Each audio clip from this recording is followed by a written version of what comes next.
Welcome to the SAG-AFTRA Foundation's Conversations at Home program. I'm Piya Sinha-Roy. Now, without further ado, it is my pleasure to introduce actors Meagan Good, Grace Byers, Jerrie Johnson, and Shoniqua Shandai, and creator Tracy Oliver of Harlem. Hi, everyone. Hi. I'm so excited to talk to you guys. By the way, if you have all seen this season, which I hope you have, that is a cliffhanger to leave us on. And I am like dying for season 2. So I'm going to have lots of questions, but let's kick this off with Tracy. Now, Tracy, we know you for writing movies like Girls Trip and shows like First Wives Club, but I've heard that this show, Harlem, and these 4 incredible characters have been actually mulling around in your head for longer than that. So can you tell us a little bit about your thoughts, inspiration, and how long you've been thinking about this show? Yeah, I grew up loving like all of the friendship shows of the 90s. So that's like Friends, and then at some point Sex and City, I think that was like early 2000s, and then Girlfriends. But I just love those shows, and I wanted to, when I was an adult, like have those shows that represented me and my friends on the air, and I just didn't see it. And when it came to New York specifically, I just felt like a lot of Black and brown people were kind of gentrified out of those shows when they were on TV. So I was like, okay, maybe I can write my version of me and my friends, and just see if I can set this up somewhere. So I did. I wrote it for free, and it's very similar to what we actually shot, which is like kind of surreal. But I wrote it a really long time ago, and it was coming from a place of just need and inspiration and just wanting to see Black women on screen and Black women being friends together on screen. So I wrote it, and then people loved the writing, thought it was an amazing writing sample. And they were like, but that's basically it. I don't know if there's a home for this or a buyer for it. And so it just kind of sat on my laptop, and then Girls Trip comes out, is a huge hit. And then all of a sudden people were asking, whatever happened to that script, the New York one with the friends, like, maybe we can kind of revamp that. And I was just ecstatic, because that's what my passion was for many, many years. I also really love that you chose to show these women really successful in their crafts. I know, they're in different stages of their careers, but that's something that I also felt like we don't necessarily get to see of Black and brown women quite often on screen, that they're not necessarily shown in successful places. And so tell me about the importance of having these characters with careers and level of success as well. Yeah, I mean, it was also authentic to me and my friend circle. All of us were kind of trying to find our way in career stuff, and we were ambitious and like trying to balance career and love and all of this stuff together. And so that just was my life and my world. And so it was like really important to me to kind of show that aspect of Blackness. And what I'll also point out is that I just have always been interested in stories that have heart and have levity, and I don't necessarily like to celebrate Black pain all the time. There's a lot of stories that are just kind of focused on the hardships and the bad stuff, or the poverty and the disappointing and the heartbreaking elements of Black life, and those stories matter, and they are important. But also we are a resilient people, and we survive off of Black joy and Black love. And I just wanted to see the lighter side of Blackness, and I feel like sometimes we kind of over index in the darker stuff. And so it's just, for me as a creator, just really important to show lightness and to show, women thriving and doing well and loving each other. And I won't say which show, but there was a period where I just felt like women were also being catty to each other on screen. And I just was like, why can't we just show a show about women that people love each other and they're supportive and they're friends? And I didn't want to do a lot of catty stuff. So I hope that answers it. But yeah. Absolutely. I think I love that as well. I love that these women care so much about each other. That feels very authentic to a lot of our lives. And that's what I loved watching them with. Megan, I really want to ask you about Camille. She's such an interesting protagonist. She's obviously incredibly smart, this incredible professor. But, she can also be a little messy as she figures life out on the professional and personal side. So I was just curious to know, what did you love most about exploring about her? I fell in love with Camille when I read the script because I can relate to her in so many ways. And, you can be awkward, but still sexy. You can be, quirky and still be extremely intellectual or whatever it may be. And so she's kind of so many things wrapped up into one that sometimes kind of are contrast to each other. But I just loved her heart, and I loved her ambition and her trying to figure it out. And I think it's something that we can all relate to as women, just trying to walk out life and figure out, what's supposed to happen here? This is the thing that I want. This is the guy that I love. But what about this? What if, and so I was attracted to everything about her. And I haven't had an opportunity to really play a character like this before. And, comedy for me is always very, very scary. It's like, jumping off the cliff, is it going to work or is it not going to work? And I think with Camille, and one of the brilliant things that Tracy wrote there and I was able to explore was she kind of has her own brand of comedy because of how awkward she is. And so the more I push into that, the more I just have fun playing this character. I also really love Quinn having to deal with sort of being at a bit of a crossroads through this whole season one, I think. And so, Grace, for you, what did you sort of enjoy about Quinn's almost search for her identity and her purpose as she's sort of muddling her way through, her business and also her relationships? Yeah, I think that when you hit your 30s, there's this impending doom of you have to know everything and every part of your life has to be in order. Mm-hmm. And so what I really love about Quinn is that there's a bit of an abandon with her, right? She's willing to take risks. She's willing to make mistakes. She's willing to be wrong because she knows that on the other side of that risk could be a very, very high reward. And to her, it's worth it. And so I think we tend to take those kinds of risks when we're 18, 19, and we really don't know much about the world. But in your 30s, it's less of a risk that you're trying to take because there's so much pressure and stress about getting it right because you only have this one chance and this is the only time that you're going to get to XYZ. And so I really love that there's this youthful kind of, like I said before, this an abandonment that she kind of has with when it comes to life and all of that, which is kind of interesting for her because she comes from a very strict play it by the book household, and there's not much room for mistakes. And so I think for her to still be able to want to do that and just kind of potentially fly as she jumps off is really kind of exciting. And that's really fun to play. Yeah, I love her. I love that she's sort of battling that, expectations versus reality as well, which I think all of these women are contending with. Shoniqua, I think Angie is fascinating. I especially love the episode where we get to see her backstory a little bit and sort of see, that she did have some success and had a sort of harsh humbling there. She's also someone who's not afraid to drop truths, but sometimes a little bit scared to face the truth for herself. And I'm just curious to know, what did you sort of connect to in her the most? Oh my goodness. There were so many things that I connected to about Angie and so many things that I'm still realizing that I am learning or have adopted because of Angie. But I think my first connection with her, which is gonna seem small, but I usually connect to their passions. I'm okay, what is it that they're obsessed with that I can get obsessed with? And with Angie, it was easy. It was music. And so right before we went back, I was in the studio constantly, and not because I knew what I was doing or I was in there to make something. I just wanted to dive into her. And so it really, it was just fun to be able to connect in a way that that was already part of my life, but being able to dive in deeper because of her. And through her learning just about this new art form or this art form that I've always loved in this new way.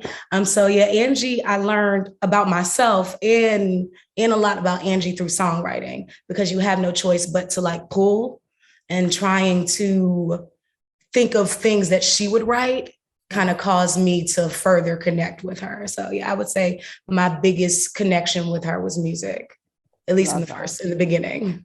Love that. I love the whole Get Out musical journey that she goes on. That was wild. And I really actually do want to see that version or some version of that on stage, actually. Jerrie, I loved Ty's journey here. She goes through such a roller coaster almost through all these episodes of, you know, contending with her space in, you know, a very white male world of tech, and her sort of having to operate in that, and then also sort of being the CEO of this company, and then also navigating relationships within this. Tell me about what you love most about playing her and what you really wanted to convey through her. I love her unwavering drive. There's something about that feels familiar, but also like very unique to her, just like how she attacks things. Like that's her way to go. And she gets this tunnel vision that I think is really admirable, but can exclude like romance or, you know, love life and things like that. And so for Ty, what I really wanted was for her to have nuance, right? For her to not fall into any type of caricature, because I think there are so many ideas about queerness and in television and film, and these ideas have not been created by queer people. And so being a queer woman of color and knowing what that's like to wear those identities and walk throughout space every day, I know that in different spaces, it looks different. In some spaces, I'm not thinking about my queerness. I'm thinking about being a Black person. In some spaces, I'm thinking about being a woman. In some spaces, I'm thinking about being queer, right? And so it really just depends on like what the opposite force in that space is. And so I wanted to show that Ty could be this androgynous, beautiful queer woman, but also have like her feminine moments, also be a good friend to these women, to even though she's not really good in her relationships, she does know how to nurture female relationships, which is why she's been in this quadruple for so long. And so for me, it was really important to express a full person and not just like my idea of a person. I love that. Yeah, she's so real, and just, you know, I love seeing her journey so much. Like each of these women truly go through such an incredible journey through season 1, which is why I'm so excited for season 2 as well, because there's so much more to explore. I'm also really fascinated. I'm going to throw this out to all of you. But, you know, each episode we find these women contending with the realities of being Black women in different spaces, whether it's the academic space or professional spaces, or even like in the hospital, and having their pain ignored, which I've found so frustrating and you know, very authentic. And I just wanted to know kind of, you know, whether it's Tracy or as actors, how did you want to kind of tackle those within the realm of the show, knowing it's a comedy, but also wanting to make sure you're conveying these very important conversations realistically as well? I think there's something about being a Black person in America that, like, for me at least, right, in the way I was raised in my family, that it would be so crippling to lean fully into all of the pain all of the time. When my family goes through stuff, it becomes a joke like almost immediately. And sometimes I'm like, okay, guys, like let's really just sit in this. And I think in the show, there's a great balance of that.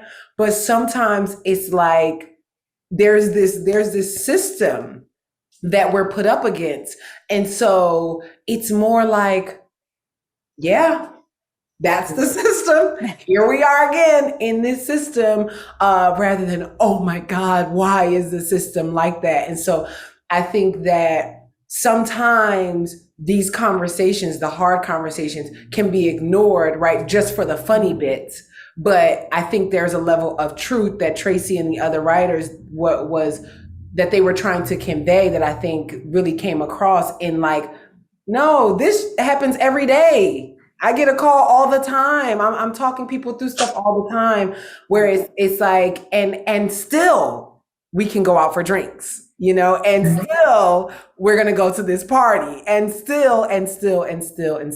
So one of the things that I thought was really interesting is I loved the bit that I got an opportunity to do with Whoopi because of that conversation at the college where, you know, Camille has to come out the gate better than the next white, you know, young man who hasn't been there as long, who hasn't had the accolades that she's had, or all those things. And I think that's a very real thing that we do deal with all the time. And I think, as Jerrie was saying, a lot of it is perspective too. The reality is the reality, but you don't want to lean into the pain all the time. Having perspective, I think, helps you see it a little bit better. And instead of saying, okay, this is what it is, it's not fair, it's okay, what am I going to do about it to continue to push the envelope forward and continue to make it easier for the young woman behind me, or whatever it may be. But I think that there's so much of that brilliantly throughout the scripts. And then you have someone like Whoopi, where it's like, in that moment, I might be crying a little bit, but the way that we're playing it off of each other, and the way that we kind of, I feel,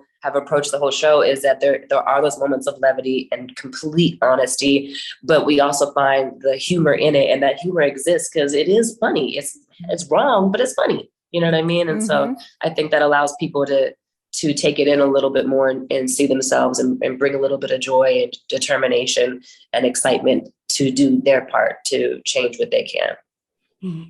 Absolutely. Yeah. I love that. Tracy, did you have anything to, oh, sorry, no, please. No, one thing I just wanted to add is just a testament to Tracy's writing, or just the entire team's writing, is that what I love so much about this show is that we are educating people on what it's like to be Black, but we're also still speaking to Black people. And it's still true to and honoring our experience. And what I love so much, and what I rarely get to see, and I have never said this to you, Tracy, but is that in the moment with Angie and the microaggression we see for the first time I've ever seen, is the fear in a while, the fear of saying something back. Or like, what is the reaction? What are the stakes? What is my responsibility as a Black person and a Black woman in that moment?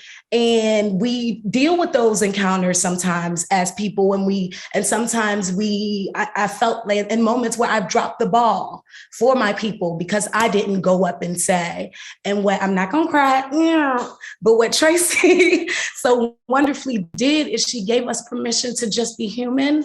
Even the loudest of us and the most boldest of us and the most courageous of us sometimes don't get it right in those moments. And or what is the right way in those situations? There really is not. And what Tracy so wonderfully did is just gave us permission to forgive ourselves if there is expectations of how you should deal with it. I just think she created a really beautiful safe space to just be Black and offended, or just have these things happen to you, but not feel like you have to have the burden of all your people on your back in those situations, So just thank you. I agree with that. And also too, I think that it's impossible for one show to encapsulate what it means to be Black, right? I mean, I think that's the beauty of having so many different shows of color out right now. It's just that, we can all see different types of experiences through the eyes of all these different characters. And so what I love about this script in particular is that Tracy has made the Black experience what it is, which is truly inclusive and diverse when it comes to different types of Black, right? So it's like, here you have like the Afro-Caribbean girl, this is the kind of Black that I grew up around, I grew up being, And so just even introducing that kind of cultural nuance into the script has been really special as well. And even see Quinn, right? So I totally see Quinn on the cusp of so many different difficult decisions, because here she has this super entitled, Caucasian woman who continues to come into her store and never buys anything. And Quinn has to just see like this all the time and hoping that, you know what I mean? And so it's like all these different levels of survival, of trying to make it on our own, or, even if our parents have migrated from another country, and and, you know, all types of things. And so I really love that aspect as well, where just there's like a multi-dimensional quality to what it means to being human and what it means to being Black, and just the different various experiences that bring us together as one conclusive unit in a way. Absolutely. I really love the diversity of experiences that we see within this show, and no show should have to have the burden of responsibility, but the way that you guys tackle it is so inclusive, and I felt even just as a brown woman, I felt incredibly like represented by all of their journeys. Tracy, did you have anything to add? Yeah, I mean they said everything, but what I'll add as a writer creator is just it's interesting when, you know, people say like, oh, it's a new Sex and the City or it's a new whatever. And so to me, about all it really had in common was like there was 4 women and it's set in New York, but I just think that the day-to-day of being a woman of color has so many layers and nuances that you have to address it.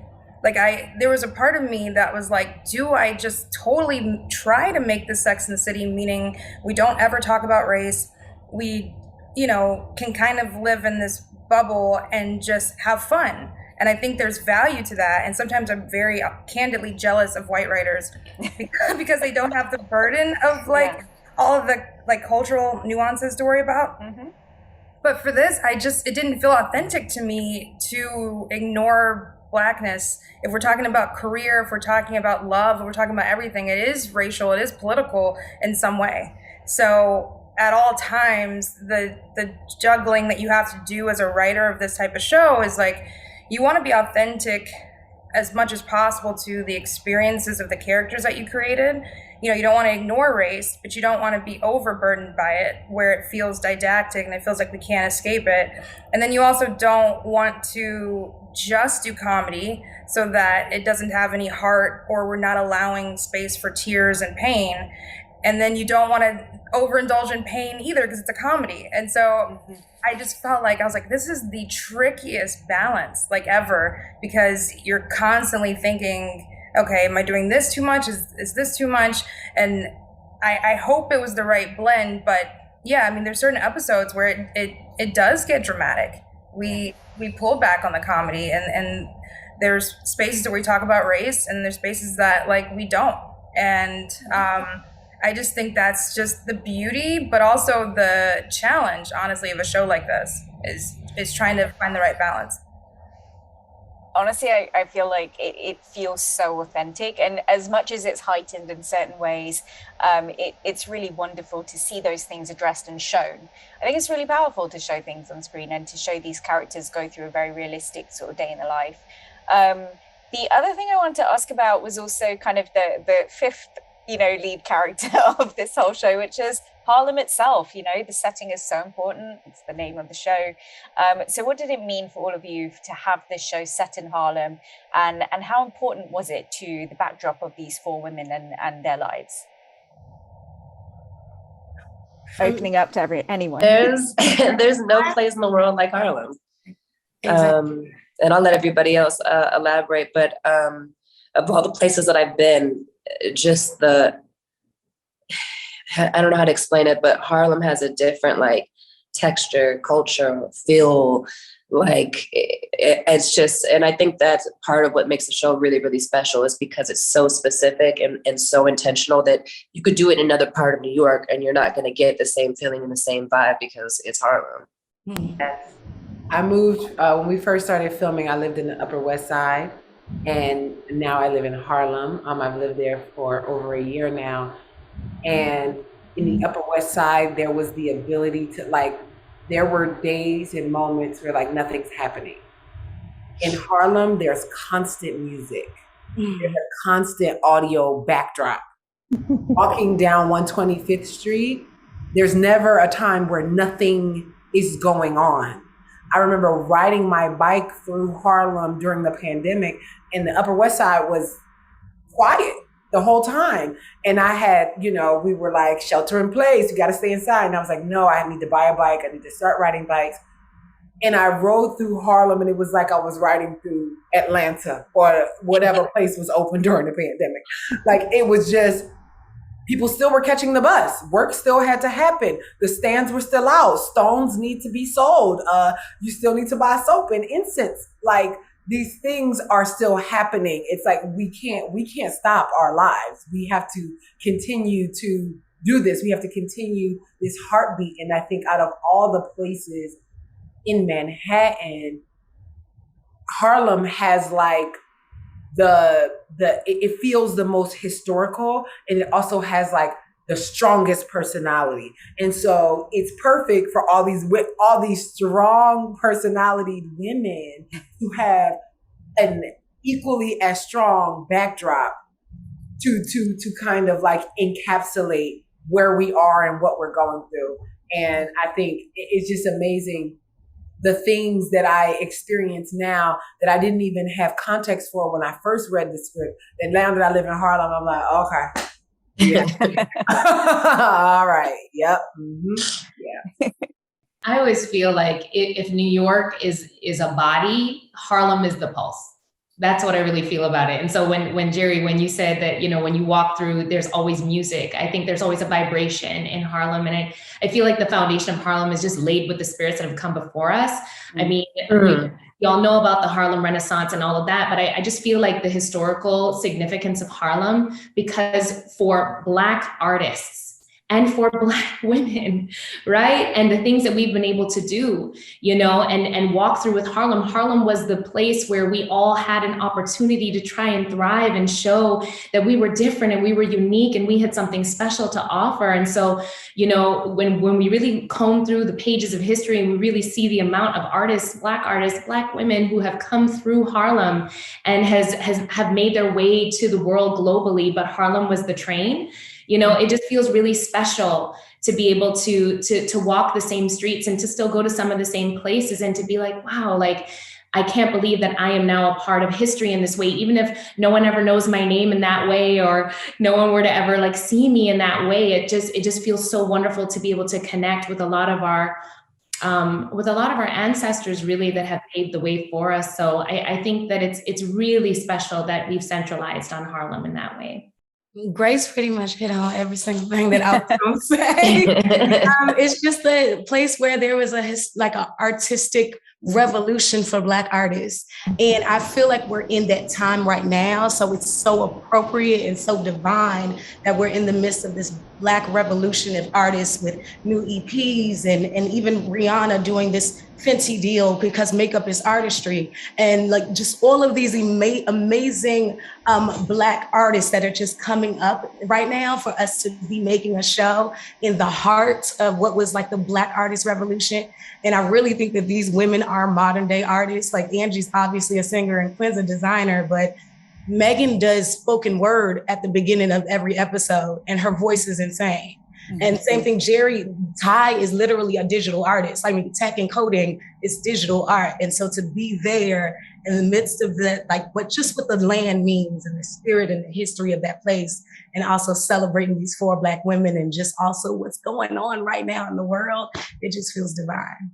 And we're actually like in Harlem, like we're actually in the thick of it, recording outside, horns being beat, people recognizing Meagan and stuff like that. And so it's not like we're saying we're in Harlem just to say we're in Harlem. Like the team uses Harlem. And so there's so many places, like I frequent Minton's all the time now. And I had never been there before I went there with Shoniqua. And one of my closest friends is a musician and he has a whole deal with Minton's, right? And so there is and I buy these postcards, like these old historical postcards. And I found one from Minton's in like 1960, this piano player in 1960. Wow. And so it's like, there's not just like, okay, we're going to shoot this in Harlem, but we're going to do everything on a soundstage, or we're going to shoot this in Harlem, but we're not going to like engage with Harlem. Like, no, it's in Harlem. I remember one night when Megan and I, we were doing one of those night shoots and we were hungry, girl. You remember? We were like, girl, you want some Melbas? And we ordered Melbas and we was just tearing it up. It just really felt like, in a way, that Quinn and Camille were just enjoying a night in Harlem together, just surrounded by culture. And there was a lot of love for us too. I'll say that. Like, I think that was the best part for me, was just the excitement that we were there shooting. Like, little kids on bikes, like grown people in cars. They'd be like, "What y'all doing? What y'all doing?" And then when we would tell them, they would be like, "Oh man, like Harlem's got a show." And they would just be so excited for us. And it just felt like a celebration. It really did.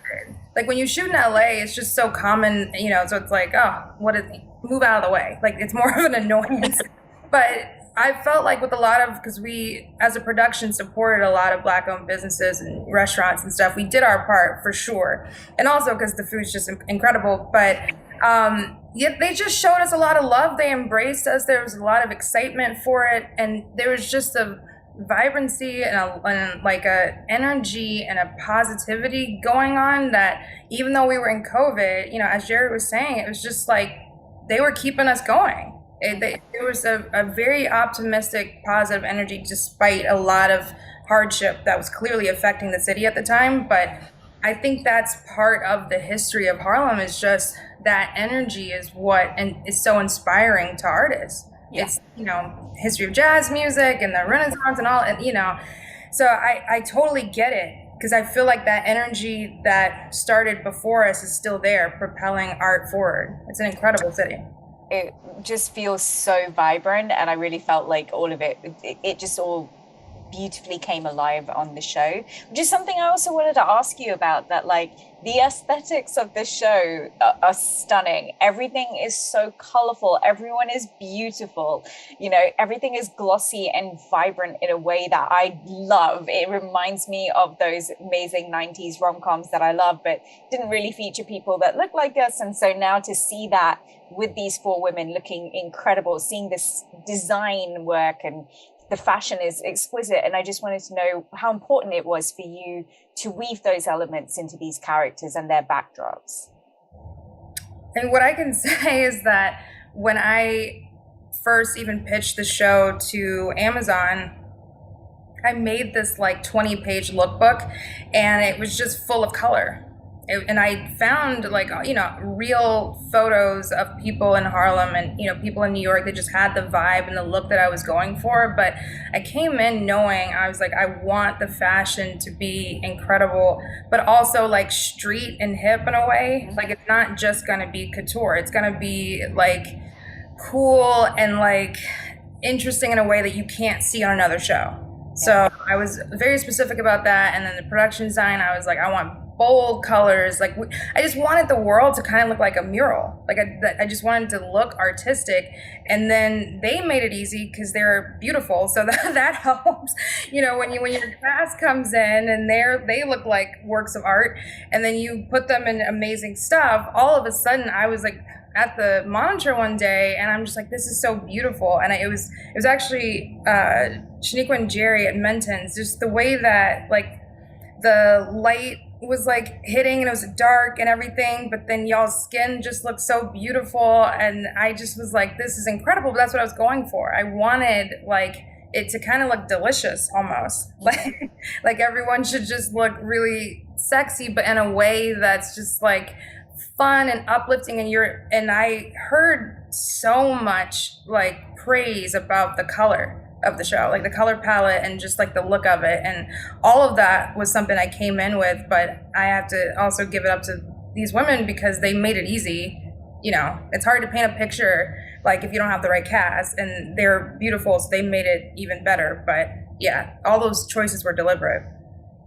I loved it. I think it just reminded me of the movies that I'd loved so much about, you know, women falling in love, and it just, but it also was so incredible seeing these four women go on these journeys. I love the kind of, you know, a little bit impossible to believe apartments of it all. It's really fun to see. As we sort of start to wrap up, I actually want to get a little bit of season 2, because I'm going to ask. I want to know, first off, what are these characters going to learn about love maybe in season 2 after the messiness of season 1? Clever. I'll let y'all answer the. Ooh. Oh my goodness. That's kind of hard to answer in terms of what they learned because we haven't shot it yet. Like we know what's going on, but I think that at least for me, I have to explore how that's just like the different ways that she feels about all these things that are going on that I'm not really allowed to talk about. So I didn't stop there, but I think the biggest thing is that I just want to, I won't really know what I learned because a lot of times on set, and especially on this show, I actually learn in that moment and I discover new things as I'm playing the character and working it out as Meagan and Camille. And so the lesson I think for me will come at the end. If that makes sense. Yeah, that makes sense. Yes. I think for Ty, season 2 will be her dealing with the whirlwind of season 1 and all of the mirror that was held up to her and trying to get closer to / figure out what her true desires are. I like that. Cool. We're all being so safe. We're like, yeah. So cagey. Come on, give me something. Well, Jerrie took my answer. I was going to say Andrew was going to be dealing with the... Now you can't say it. Now you can't say it. You have to say something else now. That's I think truly we see Angie at the end of season 1 really trying to understand what love is in connection to self-value and outward validations. And I think in season 2, she's going to have to really figure out and learn how to love in spite of all circumstances. I really think that's just the story of Angie's life. Angie's got to figure out, as vibrant as she is, and as I'm a princess wherever I am, there's still a part of her that's connected or fearful that it might not happen. And I think that affects her love. And so she's going to be struggling with that in season 2 too. All right. And Grace? I love how Tracy is like, y'all answer it. Like, you just trust us, huh, Tracy? Tracy's like, don't give nothing away, but go ahead. Exactly.